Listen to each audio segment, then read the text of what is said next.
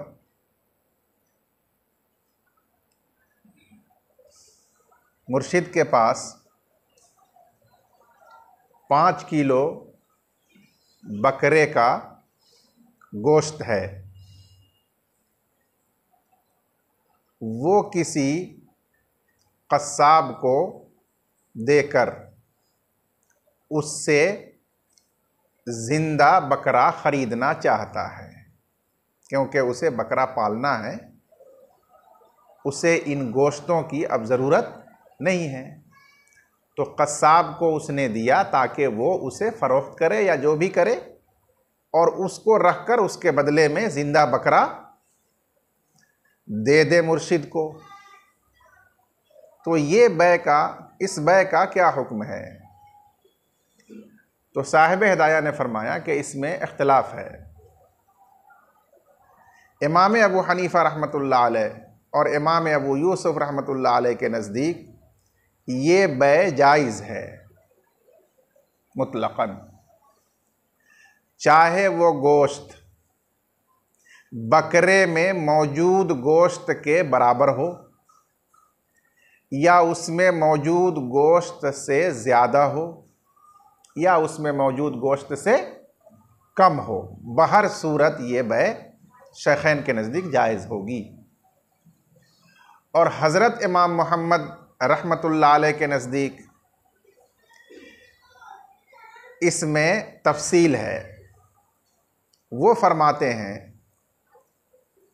कि अलग से मौजूद गोश्त जो मुर्शिद के पास था वो उस बकरे में मौजूद गोश्त से ज़्यादा हो, बिल यकीन ज़्यादा हो, तो फिर बै जायज़ हो जाएगी। और अगर उसके बराबर है या उससे भी कम है तो इन दो सूरतों में ये बै जायज़ नहीं होगी। हज़रत इमाम मोहम्मद रहमतुल्लाह अलैह की दलील इस मसले में ये है कि गोश्त के मुकाबले में जो ज़िंदा जानवर है वो गोश्त के अलावा भी दीगर मुतक़व्वम अज्ज़ा पर मुश्तमिल है। जैसे उसकी खाल है, उसके पाए हैं, उसका सिरा है, इसी तरह उसकी ओझड़ी है, ये अज्जा गोश्त के अलावा भी उसमें माले मुतक़व्वम है। तो अब जानवर में जितना गोश्त मौजूद है उससे ज़्यादा गोश्त उसके बदले में जब दिया जाएगा तो उस सूरत में जितना गोश्त जानवर में है उसके बराबर गोश्त उसका बदल हो जाएगा, और जो ज़ायद मिक़दार गोश्त की बचेगी बाकी वो दीगर अज्जा के बदले में हो जाएगा। तो इस तरह से किसी जानिब में ऐसी ज़्यादती नहीं होगी जो एवज़ से खाली हो और अक़्द में मशरूत हो। इस वजह से ये बै जायज़ हो जाएगी, इसमें रिबा या शुबहतु रिबा लाजिम नहीं आएगा। लेकिन अगर अलग किया हुआ गोश्त जानवर में मौजूद गोश्त के बराबर है तो इस सूरत में जानवर में जो दीगर मुतक़व्वम अज्जा हैं वो ऐसी ज़्यादती है जो बिला एवज़ अक़्द मुआवज़ा में मशरूत है। तो इस वजह से इसमें रिबा लाजिम आएगा और ये सूरत भी जायज़ नहीं होगी।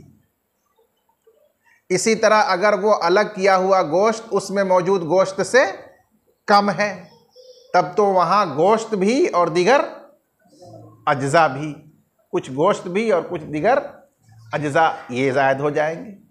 तो बदरजे औला इस सूरत में वो रिबा की वजह से बैजायज़ नहीं होगी, क्योंकि दोनों गोश्तों की जिन्स एक ही है और गोश्त मौजून है, तो इसलिए उसमें बराबरी का तहक़्क़ुक़ ज़रूरी है बै के जवाज़ के लिए। कमी ज़्यादती होगी तो फिर वो जायज़ नहीं होगी बै। ये दलील है इमाम मोहम्मद रहमतुल्लाह अलैह की। और हज़रात शेखैन की दलील ये है कि गोश्त तो बेशक मौजून है जो अलग किया हुआ गोश्त है, लेकिन जानवर जो ज़िंदा है वो मौजून नहीं है, वो मादूद है। जानवर को तौल कर नहीं बेचा जाता है, उसको अददन अददन गिनती पर बेचा जाता है जिंदा जानवर को। तो लिहाजा यहाँ इत्तेहादे क़द्र की इल्लत नहीं पाई गई, एक मौजून है और दूसरा गैर मौजून है। बल्कि अगर गौर किया जाए तो जिनसियत भी मौजूद नहीं है, इसलिए कि ये जो गोश्त है ये एक सामान है गैर हसास गैर मुतहर्रिक, और ये जो जानवर है ये जिंदा सलामत हसास मुतहर्रिक बिल इरादा मखलूक है। तो दोनों में जिनसियत भी मौजूद नहीं है। इस वजह से एक को दूसरे के एवज़ में मुतलकन बेचना जायज़ होगा, खाह वो दोनों में गोश्त बराबर हो या कम हो या ज़्यादा हो, मुतलकन इसकी बै जायज़ होगी। आगे इमाम साहब की दलील की वजाहत करते हुए साहिब हिदाया ने फरमाया कि जानवर ये मौजून उर्फन नहीं है और हो भी नहीं सकता है, कि अगर कोई जानवर का वज़न करना चाहे तो ये वज़न मुमकिन नहीं है, इसलिए कि जानवर कभी अपने आज़ा और बदन को समेट और सिकोड़ ले तो उसका वज़न कम होगा, हल्का हो जाता है। किसी को आप उठाइए और वो उठने की पोजीशन में हो सिमट कर तो बहुत हल्का है, लेकिन जब वो जानवर अपने हाथ पांव और आज़ा को ढीला छोड़ दे तो फिर उसका वज़न ज़्यादा हो जाएगा। जैसे किसी सोए हुए को, बेहोश को, मुर्दा को उठाइए, लोहा की तरह है, उठेगा ही नहीं आपसे। तो इसलिए उसके सही वज़न का अंदाज़ा लगाना मुताज़्ज़र है, इसीलिए उर्फन उसको वज़न किया भी नहीं जाता है, बस वो गैर मौजून है। और ये जो गोश्त अलग किया हुआ है ये मौजून है, और मौजून को गैर मौजून से मुतलकन किसी तरह भी बेचा जा सकता है, बराबर सराबर भी, कमी बेशी के साथ भी, इसलिए ये बै मुतलकन जायज़ होगी। हज़रत इमाम मोहम्मद रहमतुल्लाह अलैह ने अपनी दलील बयान करते हुए एक क़ियास भी ज़िक्र फरमाया। वो क़ियास ये है कि अगर किसी ने तिल का तेल बेचा तिल के दानों के एवज़ में, यानी मुर्शिद के पास 1 लीटर 1 किलो तिल का तेल है और उसने ये तिल का तेल तिल के दानों के एवज़ में बेचा, यानी अब्दुल वाहिद को दे करके उससे वो तिल खरीदा, तो इसके बारे में बिल इजमा वही मसला है कि अगर ये तेल उस तिल में मौजूद तेल से कुछ भी ज़ायद हो तो वह जायज़ हो जाएगी। क्यों? कि जो उसमें मौजूद तेल है उसके मुसावी वज़न के एतबार से बराबर उसके एवज़ हो जाएगा, और जो तेल की मिक़दार ज़ायद होगी वो उसकी खली के एवज़ में हो जाएगा। इस तरह से इसमें रिबा लाजिम नहीं आएगा और वह जायज़ हो जाएगी। लेकिन अगर वो तेल उसमें मौजूद तेल के मुसावी और बराबर है या उससे भी कम है तो फिर ये वह जायज़ नहीं होगी। कि अगर मुसावी है तो वहाँ खली बिला एवज़ ज़्यादती होगी जो रिबा है, और अगर उससे भी कम है तब तो बदर्जे औला, क्योंकि तेल ही ज़्यादा हो जाएगा दूसरी जानिब में खली के साथ साथ। तो इसलिए इन दोनों सूरतों में रिबा लाजिम होने की वजह से वह जायज़ नहीं होगी। ये बिल इजमा है तमाम अहनाफ के नज़दीक।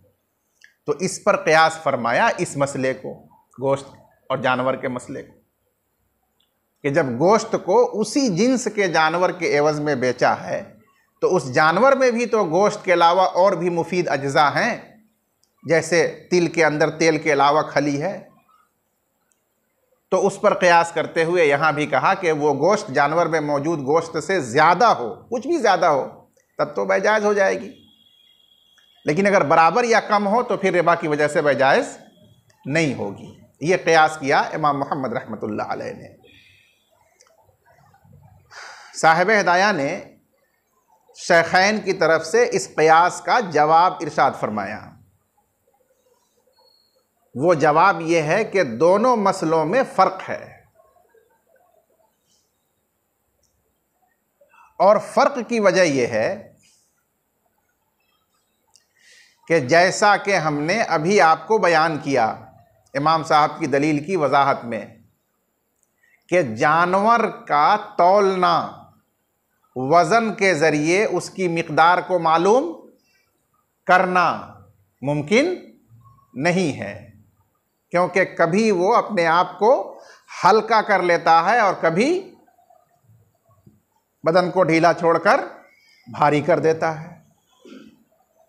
इसलिए उसमें वज़न मुताज़्ज़र है, बस वो गैर मौजून हुआ, और यहाँ सूरत बनी मौजून की बै गैर मौजून के एवज़, इसलिए वो मुतलक जायज़ है, कमी बेशी के साथ भी बराबर भी। बरखिलाफ तेल और तिल के, तिल ये मौजून है खुद और मुश्तमिल है 2 जुज़ पर, एक तेल और एक खली।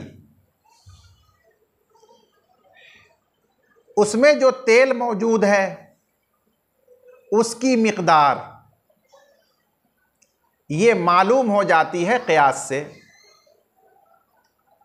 मसलन 1 किलो तिल को पेरने से 400 ग्राम तेल निकलता है और 600 ग्राम उसकी खली होती है। तो इससे आपको एक्यूरेट मिकदार उसकी मालूम हो गई। अब आप तेल बेच रहे हैं तिल का 400 ग्राम से कुछ जायद, मसलन आधा किलो 500 ग्राम, और वो बेच रहे हैं 1 किलो तिल के एवज में। तो वहां ये बात मालूम है कि उसमें 400 ग्राम तेल है और बाकी जो उसमें खली है वो 600 ग्राम है। चुनांचे अगर उसको आप पेरेंगे तो यही नतीजा निकलेगा कि 600 ग्राम उसकी खली का वजन कर लीजिए और बाकी इधर जो होगा वो 400 ग्राम उसका तेल। तो ये एक्यूरेट मालूम है उसका वजन, और उसकी खली भी मौजून है और उसमें जो तेल है वो भी मौजून है। तो अब इस सूरत में 400 ग्राम के बदले 400 ग्राम तेल हो जाएगा और जो 100 ग्राम ज़्यादा है वो खली के बदले हो जाएगा। इसमें मौजून की बै मौजून के एवज में हो रही है, तो बराबरी सराबरी के साथ साथ कुछ जायद मिकदार तेल की इसलिए ज़रूरी है ताकि खली के मुकाबिल हो जाए और उसमें रिबा लाजिम ना आए, इसलिए वहाँ ये फरमाया गया। लेकिन जानवर में एक्यूरेट तरीके पर नहीं जाना जा सकता है कि इसमें कितना किलो गोश्त है और कितना इसमें दीगर अज्जा है। क्यों? इसलिए कि उसका वज़न ही मुताज़र है, वज़न से उसकी कोई मिकदार मालूम ही नहीं की जा सकती है। इस वजह से यह क़यास माल फारिक है, सही नहीं है। क़ाला अल्लामा क़ुदूरी रहमतुल्लाह अलैह ने फरमाया वयजूज़ु बैउल लहमी बिल हयवान, और जायज़ है गोश्त को बेचना उसी जिन्स के जिंदा जानवर के एवज में। हैवान से मुराद, ये मैंने जिंदा जानवर क्यों कहा? इसलिए कि अगर वो मज़बूहा जानवर है, ज़बह शुदा,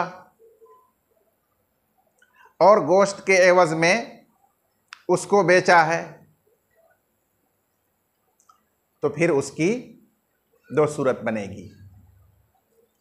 एक सूरत यह है कि सिर्फ ज़बह कर दिया गया है, खाल और उसका पूरा ढांचा अभी उसी तरह सलामत है जिस तरह पहले था।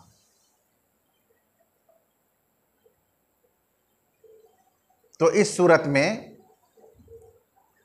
शेखैन के नज़दीक तो खैर बै जायज़ ही है, जब जिंदा में जायज़ है तो इसमें भी जायज़ है।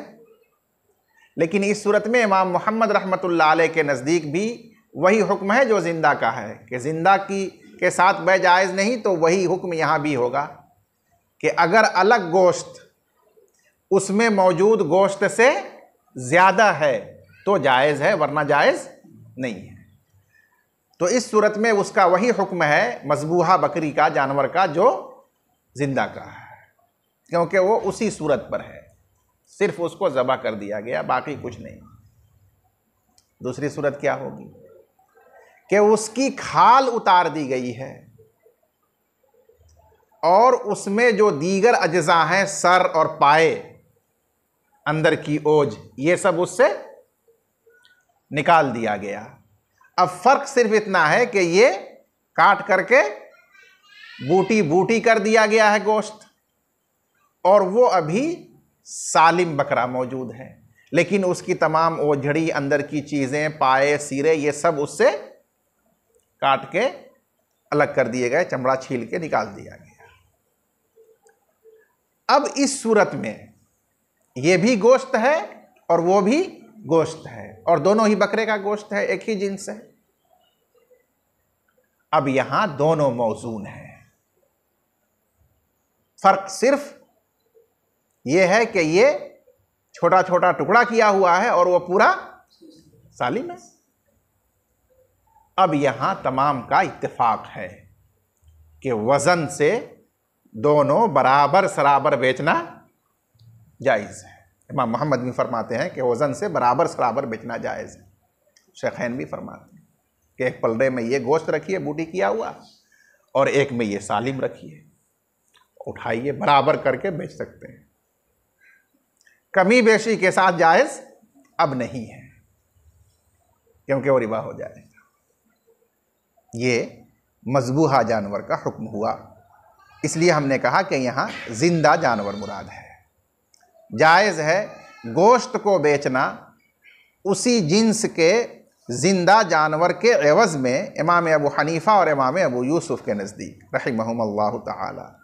और इमाम मुहम्मद रहमतुल्लाह अलैह ने फरमाया कि जब उस जानवर को बेचा उसकी जिन्स के गोश्त के एवज़ में तो वो बै जायज़ नहीं होगी मगर जबकि अलग किया हुआ गोश्त जानवर में मौजूद गोश्त से ज़्यादा हो। अक्सर के बाद मुफ़ज़्ज़ल अलैह महज़ूफ़ है मिनल लहमिल लज़ी फ़िश्शात, मसलन फ़िल हैवान, जानवर में मौजूद गोश्त से ये अलग किया हुआ गोश्त कुछ ज़्यादा हो। लियकून अल-लहमु बेमुक़ाबलति मा फ़ीहि मिनल लहम, ताकि गोश्त का एक हिस्सा, लहम से मुराद पूरा लहम नहीं, लहम का एक बड़ा हिस्सा मुकाबिल हो, एवज़ हो उसमें मौजूद गोश्त के मुकाबले में, जानवर में मौजूद गोश्त के मुकाबले में बराबर बराबर एवज़ हो। वल बाक़ी बेमुक़ाबलति सक़ती ऐ बाक़ी मिनल लहम, और गोश्त का बाकी हिस्सा जो थोड़ा बहुत बच गया है वो दीगर अज्ज़ा के मुकाबले में हो। सक़त से मुराद गोश्त के अलावा जानवर के दूसरे अज्ज़ा, दीगर अज्ज़ा के मुकाबले में हो, बदले में हो। तो अब यहाँ रिबा लाजिम नहीं आएगा।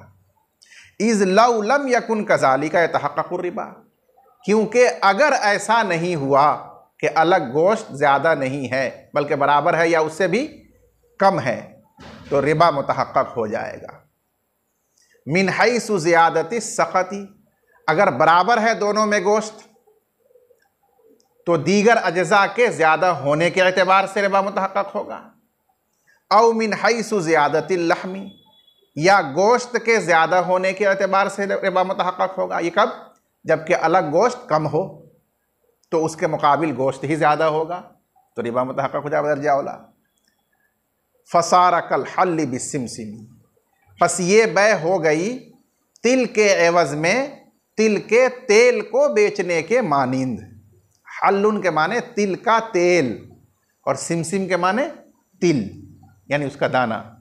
तो तिल के एवज़ तिल के तेल की तरह ये बै हो गई कि अगर तेल उसमें मौजूद तेल से ज़्यादा है तब तो बै जायज़ होगी, और अगर उसके बराबर या कम है तो बै जायज़ नहीं होगी रिबा की वजह से। वलहुमा अन्नहु बाल मौजून बिमा लैसा बिमौजूनिन, और शेखैन की दलील ये है कि उसने मौजून चीज़ को यानी गोश्त को बेचा ऐसी चीज़ के एवज़ में जो मौजून नहीं है, यानी जानवर के एवज़ में जो कि मादूद है। लिअन्नल हयवान ला यूज़नु आदतन, इसलिए कि जानवर उर्फ़न वज़न नहीं किया जाता बल्कि वो अदद और पीस पर बेचा जाता है। आगे तरक्की करते हुए फरमाते हैं वला युमकिनु मारिफतु सिक़लिही बिल वज़न, और उसका बोझ जानना वज़न से मुमकिन नहीं है, उसका वेट जानना वज़न से मुमकिन नहीं है। लिअन्नहु युख़फ़्फ़िफ़ु नफ़्सहु मर्रतन, क्योंकि कभी वो खुद को हल्का कर लेता है बदन को सिकुड़ कर, वयुसक़्क़िलु उख़रा, और ढील कर कभी वो भारी कर देता है। बेखिलाफ़ी तिलकल मसअला, बरखिलाफ उस मसले के जो तिल और तेल वाला है। जवाब दे रहे हैं क़ियास का फ़र्क करते हुए। लिअन्नल वज़न फ़िलहाल युअर्रिफ़ु क़द्र दुहन, इसलिए कि फ़िलहाल वज़न, तिल का फ़िलहाल वज़न बता देगा तेल की मिक़दार को कि उसमें तेल कितना और खली कितना। इज़ा मुय्यिज़ बैनहु व बैन सजीर, जब अलग किया जाए उसको और खली को तो उसमें तेल कितना होगा ये फ़िलहाल तिल को तौलने से ही मालूम हो जाएगा। वह यूज़नु सजीर, और खली को तौला जाता है तो खली को तौल लिया जाएगा, वो भी मौजून हुआ। तो इस तरह से जब हम तिल को तौलेंगे तो उसमें वज़न की मिक़दार मालूम हो जाएगी कि कितना है। अब उससे ज़ायद तेल के एवज़ में आप उसको ख़रीद सकते हैं कि जितना तेल उसमें है उसके बराबर उसका बदल हो गया, और जो जायद है वो खली के बदल हो गया, तो उसमें कोई हरज नहीं है, रिबा लाजिम नहीं आएगा। जी। वयजूज़ु बैउर रुतब बित्तमर मसलन बिमसलिन इंद अबी हनीफा रहमहुल्लाह वक़ाल ला यजूज़ु लिक़ौलिही अलैहि सलाम हीन सुइला अन्हु औ यनक़ुसु